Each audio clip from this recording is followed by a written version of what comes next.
maybe this has happened to you. You've been at the beach with your family, and you're out there venturing out into the waves, and you're jumping waves, you're catching waves, and you turn around, and all of a sudden you notice the umbrella you set up is gone. And so is the towel, and so are your bags. Even your spouse has been snatched away. The little restaurant behind the umbrella is also missing. Anybody ever had that happen to you before? You go, what happened to all my stuff? Of course, all those things never really moved. The umbrella's right where you pitched it. The towel's right where you placed it. Your spouse has not been snatched away. The restaurant has not been removed from its foundation. They're all still there. They've not moved, but you have moved. You have moved. And one word is called drift. And you've been out there on the waves having a good time, and slowly and subtly and probably even unconsciously, you've been being pushed by the currents, and now you're way far away from where you would enter the water. Sometimes this happens, and we can feel the water pushing. We can feel the riptide maybe pulling, but usually we don't even realize how far we've drifted. In fact, drift is natural. Unless you realize it's happening, unless you check where you are at all times and realize where you came in at, unless you resist the current, you will drift. Drift always happens. Unless you actively oppose drift, you're going to end up where you never intended to be. You have to fight against the drift. Drift happens naturally, not just in the ocean, but drift happens naturally in life. In life, our natural tendency toward apathy and inattention causes us to spiritually drift. The currents of culture are strong, and they start pushing against our lives. And because of our personalities, our proclivities, our ever-present sinful nature, and our background, all kinds of things come together and make us susceptible to drifting with that culture. The riptide of false beliefs move us, and if we're not careful, we'll spiritually drift, and before we know it, we're spiritually drowning. And because we do not realize it, oftentimes we're drowning before we even realize we were drifting. The question is, how do we deal with drift? The Bible talks about this in Ephesians 4:14 when it says, be careful about being tossed back and forth by the waves, blown here and there by every wind of teaching. More to the point, Hebrews 2:1 says, we must pay the most careful attention, he says, therefore, to what we have heard, so that we do not drift away. Drift is a problem. On this Father's Day, we're going to talk about how the men in the house, and the ladies too for that matter, can avoid drift, and how we can instead finish strong. As we continue our series called Level Up. So we're walking through the book of 2 Timothy. In the video game world, you have to advance to the next level to actually advance and win the game, and usually have to accomplish some type of task, beat some type of boss. Life is the same way. We have to grow, advance, and move to the next level in life. And so we're kind of using this as an analogy of leveling up and moving forward in our faith in a very challenging world. This is the last letter the Apostle Paul will ever write. Written about 67 AD. His death is imminent. It's very important. It's this final communication. He's passing the baton to Timothy, passing the torch to Timothy. He says, I'm passing off the scene. It's time for you to level up and for you to carry the torch and advance in this challenging world. He's in the Mamertine prison, the Apostle Paul is, 12 feet under the streets of Rome. This prison's still in existence. You can go visit it. The only access point is the hole in the roof which you see, the only source of light where food and water comes down, if it comes down at all. It's through that little hole. As Paul's waiting to die, he passes this script of 2 Timothy to Luke, who eventually gets it to Timothy, and now into our hands today. So this is dungeon talk. This is real talk. It's at the end of his life. Chapter 1 was all about being unashamed. He told Timothy, I know you're young. And he had known Timothy since he was 18 years old, 19 years old, maybe 20. And now Timothy's in his late 30s, early 40s. He's known Timothy for some time. He says, I know you have a natural proclivity to be a little timid, but be unashamed. First chapter is all about that. And then he says you have all the resources to be unashamed. Second chapter is all about being unbroken. Unbroken people of God. Be a soldier, be an athlete, be a farmer, be a worker, a vessel, a servant. Unbroken people of God who pass on an unbroken message. We get it, we guard it, we give it. The unbroken gospel. Chapter 3 was about understanding. He said, understand this, in the last days, times will be very difficult. And some things, he says, you need to cancel. Paul was the first one into cancel culture. Not our kind of crazy cancel culture, but an appropriate cancel culture. He says some things you need to cancel and some things you need to continue. Understand that, he says. And he told us the kind of things we need to continue. The who and the what to follow. Who do we follow? The people of God. What do we follow? The Word of God. That is what he says about understanding. And now, as we enter this last chapter, the key word here is unfinished. This is the last words that are recorded from the Apostle Paul. The last charge he will give, we will hear this morning. We'll finish up next week with some personal remarks, but today is the last charge he ever gives anybody. It's great for any Christian to hear. It's great for fathers to hear. This charge he gives. And he basically says the work is unfinished. I've got to pass this on to somebody else. Who is going to finish the race for me? Don't drift. Stay on course and finish the race for me. Wouldn't it be neat if you can look over your life today and you get to the end of your life, you look back over your life and you have no regrets? When you look at the end of your life and look back and have no regrets, nothing is unfulfilled. Everything has been complete. Everything has been done. You did not drift. We're going to talk about that this morning. I avoid drift when. I avoid drift when. And as far as today, we're going to talk about four kind of things, four areas we need to look at to help us avoid drift. And we're going to be asking some questions as we go through our morning together. 2 Timothy 4:1, he says, in the presence of God and of Jesus Christ, who will judge the living and the dead in view of his appearing and his kingdom, I give you this charge. He says, I'm about to give you a charge. The last thing he ever writes in terms of a charge that we have recorded for us. He said, I'm going to give you this charge. I have something to tell you. My martyrdom is only weeks away, maybe days away, possibly hours away. And of course, tradition does tell us as he was beheaded on the Estonian Way right outside of Rome, pulled out of this Maritime prison and beheaded. So he knows he's about to go. And he says, I'll have this final charge. It's this legacy I want to leave the church. And he says, in the presence of God and Christ Jesus, I want to give you this charge.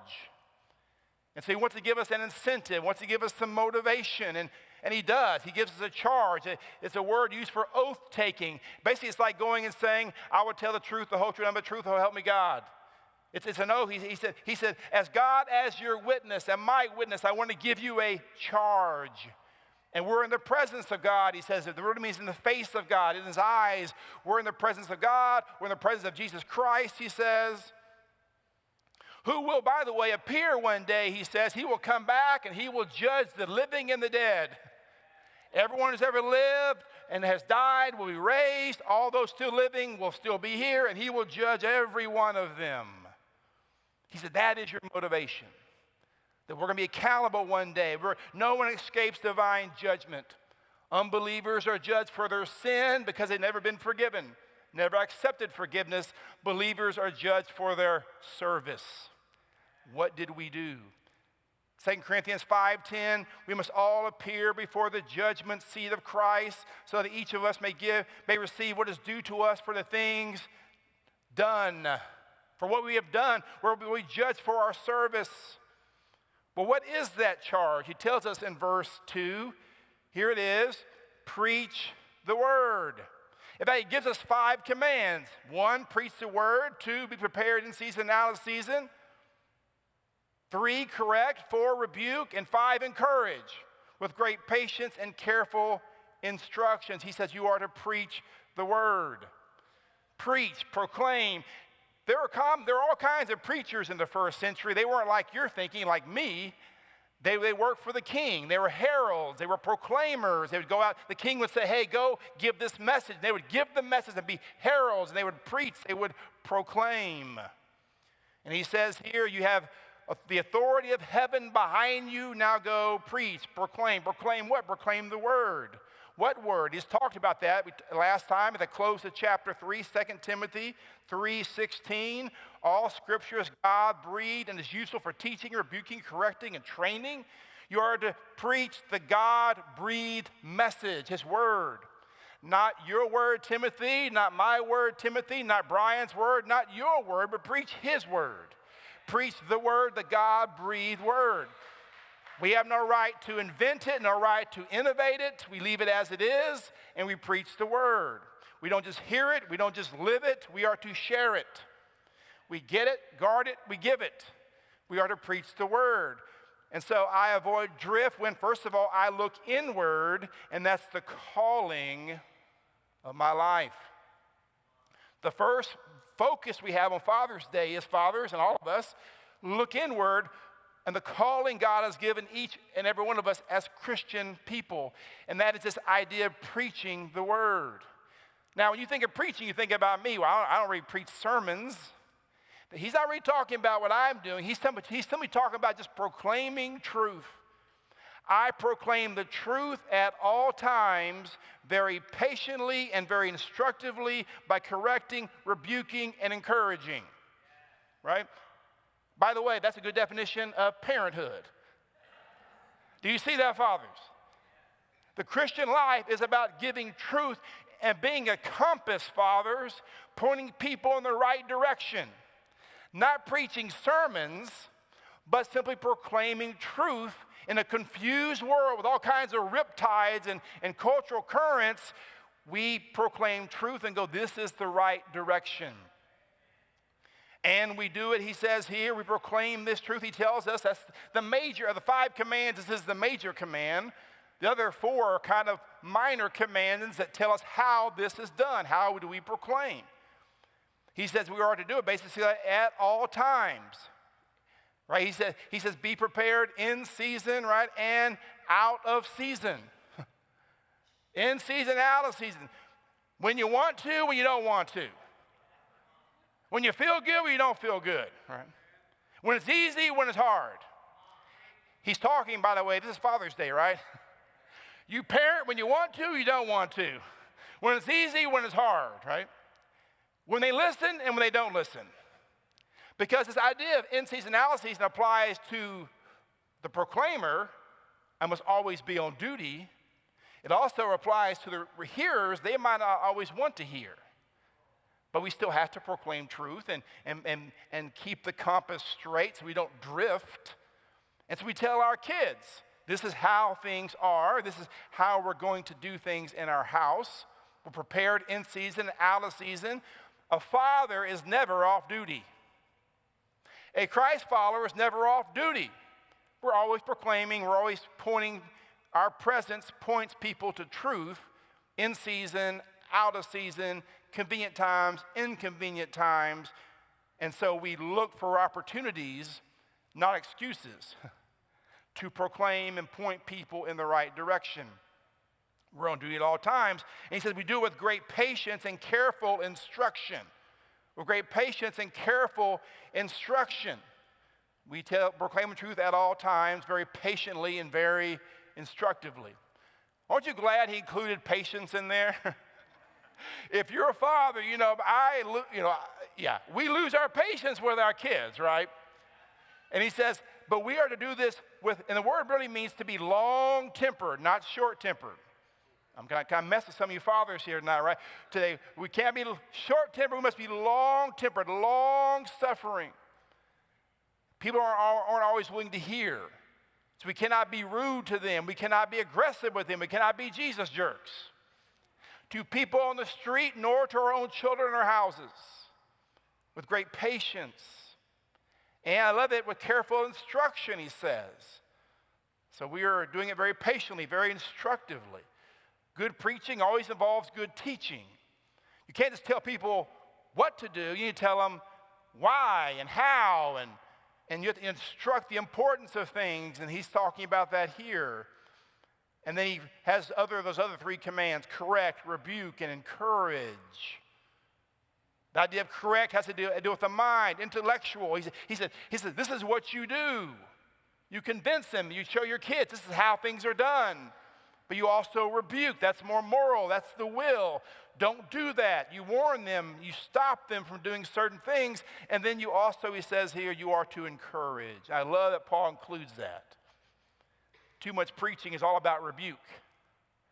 Not enough correction, not enough encouragement. Sometimes people just need to be encouraged. Too much parenting is too much rebuking. Your job, father, is not just to be a hammer. Hammer time, right? That's not just the job of a father.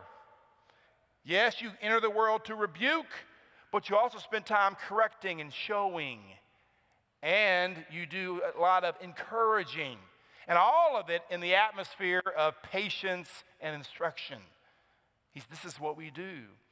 And the question here is, do I uphold truth? Do I uphold truth? It's kind of a good question to kind of begin wrapping our minds. As we think about the calling God has given us, do I uphold truth? Do I hold it as a high standard in my house? And what do I mean to uphold truth? What I mean by that is, do you uphold Jesus? He said, I am the way, I am the truth, he says. I am the life. Are we upholding? I'm not saying we don't preach sermons to our kids. We proclaim Jesus to our kids and to our world. We're constantly bringing people to Jesus and his way. Now, verse 3 tells us why this is so important. Not only are we going to have to stand before God one day and give an account for our calling, but he also says in verse 3, for the time will come, people will not put up with sound doctrine. Instead, to suit their own desires, they will gather around them a great number of teachers to say what their itching ears want to hear. This is why proclaiming is so important. This is why it's so relevant for today, because our whole culture is drifting. Not only is it drifting, he says it wants to drift. And he's not, by the way, talking to the world here. He's actually talking to the church. He's saying, you want to drift. We said the day is coming. It's already there. He said the day is already here. We're already in the last days. He talked about this a few weeks ago, right? We're already in the last times, or difficult times. But he said that it will even get worse, he says, where people will resist truth. It says here, they will not put up with it. They will not bear with it, it means. They will not tolerate it. It will be unpalatable to them. And we're kind of there, aren't we? They just don't want it. And these are professing Christians he's talking about here. And instead, they will, to suit their own desires, they will gather around them. The word is very, very vivid. The word means to heap up. They'll pile up all these teachers, right?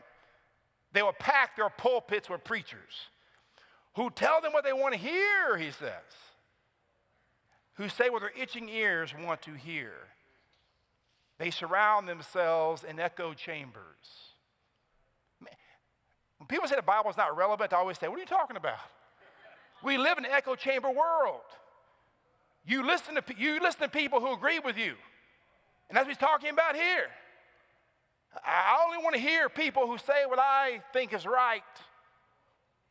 Well, what about listening to people who God says is right? What is the standard? He has this peculiar pathological condition here. He calls it itching ears. Anybody have itching ears? A curiosity with novelty, wanting new, something different, not the old and true, but something new, something different. As a pastor, I get that pressure all the time. Tell me something new, pastor. Give me a new word. Well, the old word's just fine. It's not my job to give you a new word. It's my job to give you the old word. Now, you might hear it in a new way, and we should find creative ways to give a new understanding of things, but it's still the old word. Did you know before Stephen was martyred, the first Christian martyr, Stephen, he was stoned. Before he was stoned, you know what the people did? It says they covered their ears. They couldn't take it. That's why they stoned him. He wasn't tickling their ears. He wasn't giving them what they wanted. And what's the result of all this? They would turn their ears away from the truth. How tragic is that? Because they accumulate people who only tell them what they want to hear, they actually end up drifting away from truth. And it's even worse than that. They turn aside to myths. A myth is a fabrication to replace truth.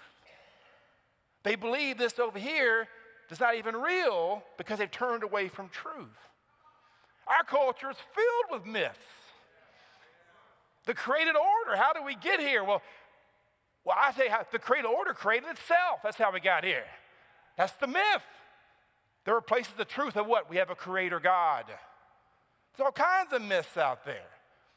Some races are better than other races. That's a myth that's out there, right?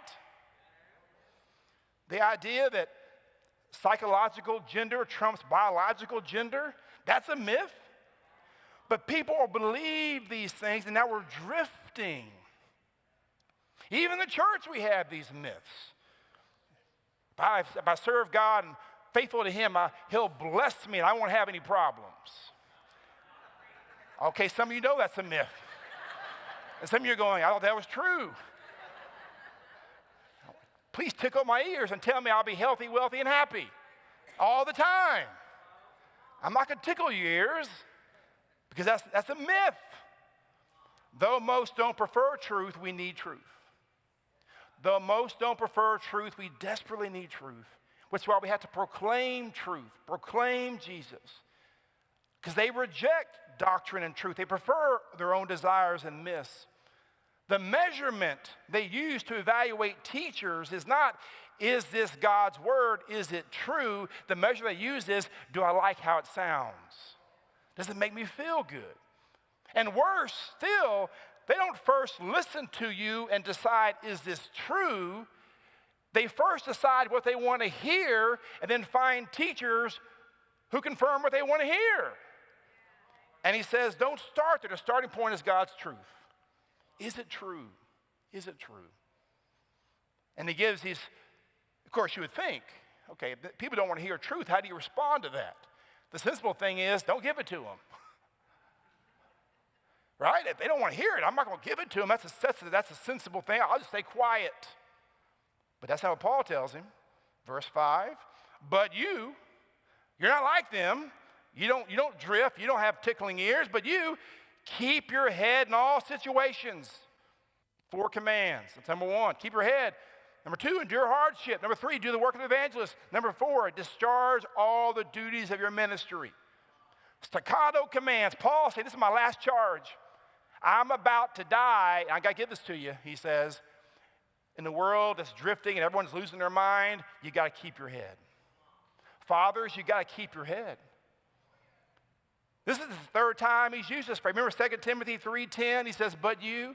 2 Timothy 3:14, but you. He says it again here in 4:5, but you. They might do this, but you. They might do this, but you. They might do this, but you. Be different. In contrast to all the drifting, he says, keep your head. What a great word. It literally means to be sober, to be free from intoxicants. And of course, it came time, over time, to be calm, to have a presence of mind, clear judgment, to be temperate, to be self-controlled. Man, we need fathers who are that way. Calm, temperate, self-controlled, clear-minded, stabilizers. stabilize the home, stabilize the church, stabilize the community. We need stabilizers. Everything's drifting. We need someone to say, you know what, I'm going to keep my head. I'm not going to get angry, and I'm not going to be harsh. I'm going to keep my head. I'm going to be a peaceful, mindful presence. And this is the only command in this list that's in the present tense. We're to daily, continually be alert and sober. We're always watching for the drift, taking us away from Jesus and the truth of Jesus and who Jesus is. Do I keep a clear head in all situations? Father, ask yourself that question. When I wrote this question down, I had to repent after I wrote it down. Come on, fathers. The all words what gets me. Because there are some times when some assembly's required, I don't keep my head in all situations. And other times as well, God, help me not to be the hothead in my home, but to be the steady presence of Christ-likeness. To keep my head, to be clear-headed, not hot-headed, to be that person. Do I keep a clear head in all situations? Or do I get intoxicated by the culture? Hold up truth, elevate truth, advance truth. He says endure hardship. Here's a question. Do I endure hardship? Do I endure hardship? If people don't want to hear truth, and you speak truth, not rudely, but just gently, patiently, instructively, missionally, you might get some hardship. And we have to endure it. Fathers, when it gets hard, listen, you got to lean in. Fathers like peace in the home. I don't know something about men. We like peace in the home. And when things get chaotic, we want to bug out, chill out, escape. When things get crazy, you need to lean in. We need to endure that hardship. Do the work of an evangelist. Here's a question. Do I work hard to share Jesus? Do I work hard to share Jesus? He's not talking here about being an evangelist, being a Jimmy Swaggart, whatever, or whoever. I don't know where that came from. But anyway, wow. Some of them weren't even alive then. Or even a good one like Billy Graham. He's not talking about being that kind. He's not talking about an office. He's talking about not the evangelist, but the work of the evangelist. All of us do the work. The Great Commission, make disciples of all nations. We're all sent people. And so do I work hard to share Jesus? Because when you share truth, you're sharing Jesus. When you share Jesus, you're sharing truth. Do I do that when I'm talking? Because remember, the world is so crazy and chaotic out there. We talked about this in chapter 2. Remember this? Because they're captive by the evil one. What the world needs is liberation. How do you get liberation? It is the truth that sets you free. It's Jesus Christ that sets free. So if we don't like what's happening around our world, we need to share Jesus. We get it, we guard it, we give it, we share Jesus. As parents, fathers, we share Jesus with our kids. You can give your kids a roof, you can give them food and education. If you don't give them Jesus, you have failed. We must give our kids Jesus. Do the work of an evangelist. Possess a love for God, possess it, then impress it upon your children. And he says, discharge all the duties of your ministry. Do I fully carry out my ministry?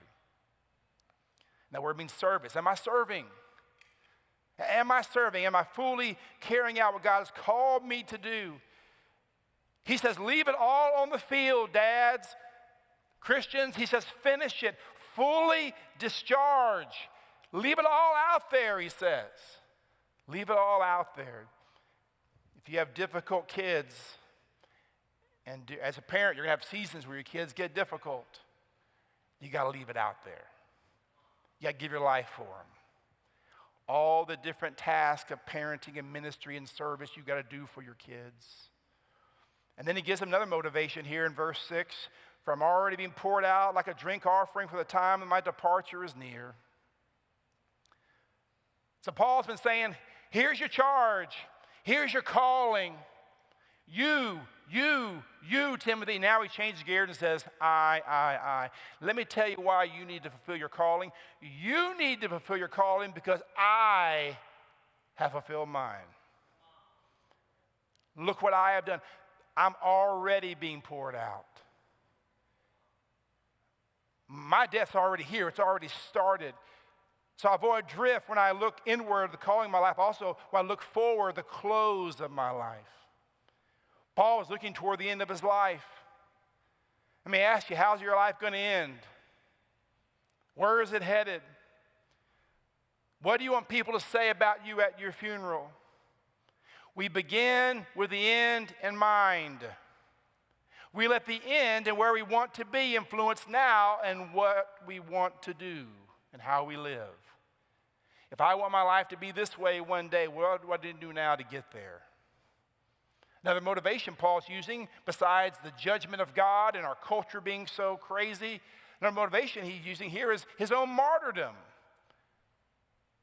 Tim, now I'm about to pass off the scene. Brother, you got to step up. You got to level up. He talks about a drink offering.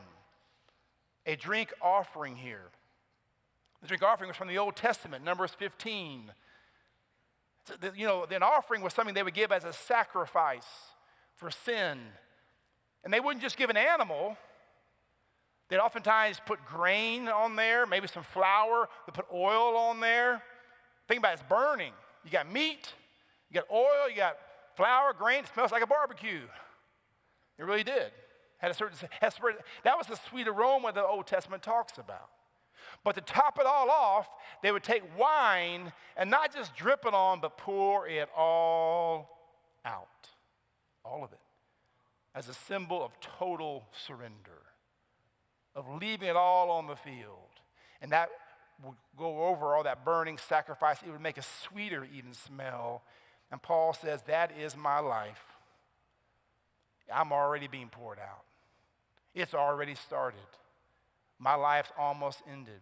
5 years earlier, he had told the Philippians, look at Philippians 2:17, but even if I'm being poured out like a drink offering. 5 years earlier, it's hypothetical, if it happens. Now it's real. 5 years later now, as he writes 2 Timothy, he says, it's already begun. And because he's a Roman citizen, he would not be crucified on a cross. That's for non-Roman citizens. Roman citizens were not crucified on crosses, they were beheaded. It was seen as more humane. It sounds grotesque to us, but it was sudden. And as the head is severed and the blood spills out, Paul says, as that blood spills out, that is the offering. Gushing onto the ground, he says, I am pouring and spilling my blood. It's just about to happen. Do you know we're all called to be a sacrifice? Romans 12:1, therefore I urge you, he says, in view of God's mercy, to offer your bodies as a... You don't wait until you die to give your life away. Every day, dads, we give our lives away. A living sacrifice. Not just the calling, but the close of my life. I want to move toward sacrifice, move toward that moment. And he uses another word here, the word departure. Not just drink offering, but departure. This word was used in different ways, and it has the idea of loosening. A departure is not discontinuing, it's just departing. It doesn't cease to exist, it goes somewhere else. Departures at the airport. When they get on the plane, they don't disappear. They just go somewhere else. This word was used for yoke for an oxen. They would loosen the oxen from that yoke. He said, you know what? I've been laboring hard for years. I'm about to be loosed from my labor. What a beautiful picture of death. Loosening from labor, exhaustion, rest from labor. It was also used of loosening prisoners, loosening chains and bonds, all of our fallenness, all of our fleshness, our bondage. One day we'll be broken from that. That's death. Loosing. It was used of loosening tents. They would take tents and they would loosen the ropes. The tents would come down. It was a sign where the tents coming down. Nomadic people of the Old Testament, as they moved around, the tent would come down. It was a sign of what? They were moving on. And probably the most common use of this word in the Greek language was the idea of loosening the ropes of a ship, the moorings. They would loosen the ropes and that ship would just go off to sea. I've used this in funerals before because it's one of the most beautiful pictures of death. Because for the Christian, when you depart one shore and you go off into the horizon, you're going to another shore. For the Christian, even though we can't see them, they go beyond the horizon. We know they're going somewhere else, to a better shore. And Paul says, this is where I am. Do I live ready to die is the question. Do I live ready to die? Fathers, if you're not ready to die, you're not ready to live. The best way to live every day of your life is live in such a way where you're ready to die. And Paul says, I'm ready. I'm being poured out. Time of departure is here. Philippians 1:21, for me to live as Christ, to die is gain. Verse 23, I'm torn between the two, of staying here and going to heaven. He says, I desire to depart and be with Christ, which is better by far. He said, I love this world, but I just want to go. I just want to go. Then he says in verse 7, he says, I fought the good fight. I finished the race. I've kept the faith. And here's another way we need to look to avoid drift. I look backward, the course of my life, the calling of my life, the close of my life. But now the course, he's looking back at his life. And this is Paul's epitaph. This is what Paul is saying. This is on his tombstone. He says, the course of my life, he said, I have fought the good fight. I finished the race. I've kept the faith. At your funeral, can you say that you have finished? Can you say you have ran the race? He says, I have fought the good fight. Here's a question. Do I fight the good fight? The noble fight? In my agony, do I agonize? Do I struggle the good struggle? Do I agonize the good agony? The Greek word is agon, agony. Life is an agony. Ephesians 6:12, our struggle is not against flesh and blood, but against spiritual powers. Fathers, you need to understand something. You're the great protector in your home, not just physically, but also spiritually. Are you fighting the fight? Are you fighting on your knees? Are you fighting the good fight? And then he says, also, I finished the race. Do I run the race to finish? Do I run the race to finish? I like that. He's trying to finish the race. That's why I don't like jogging. Who wants to jog? You're not going anywhere. There's no finish. There's no point. Who wants to run in circles? I only have so many ticks in my heart, right? I don't want to run a race that doesn't end. I want to run a race that has a finish line. And he says here, he says he's finished.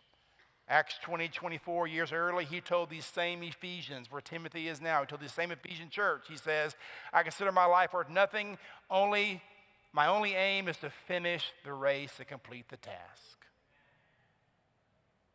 We're thinking here today about looking back at our life. Were you able to say that I have fought the fight, I have finished the race? Jesus said in John 17:4, I brought you glory, he tells us, Father, by finishing the work.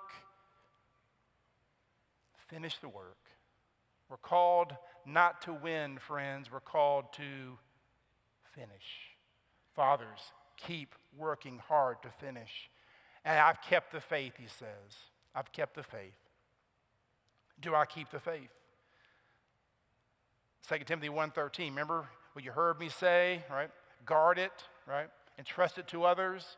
Get it, guard it, give it. Am I keeping the faith? Fathers, are you helping the faith stay alive in your house? Are you being faithful and guarding and giving? What I love about this is Paul has no regrets. No regret. Can you imagine get to the end of your life and have no regrets? I've fought the good fight. I've finished the race.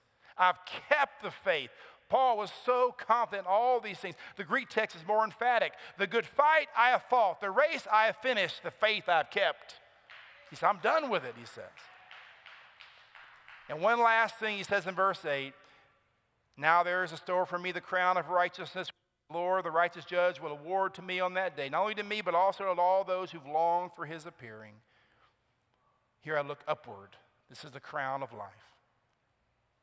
Not just the calling of my life, the close of my life, the course of my life, but I look upward to the very crown of my life. He says, one day I will get to heaven and God will give me a crown. Here's a question. Do I see the reward? Do I see the reward?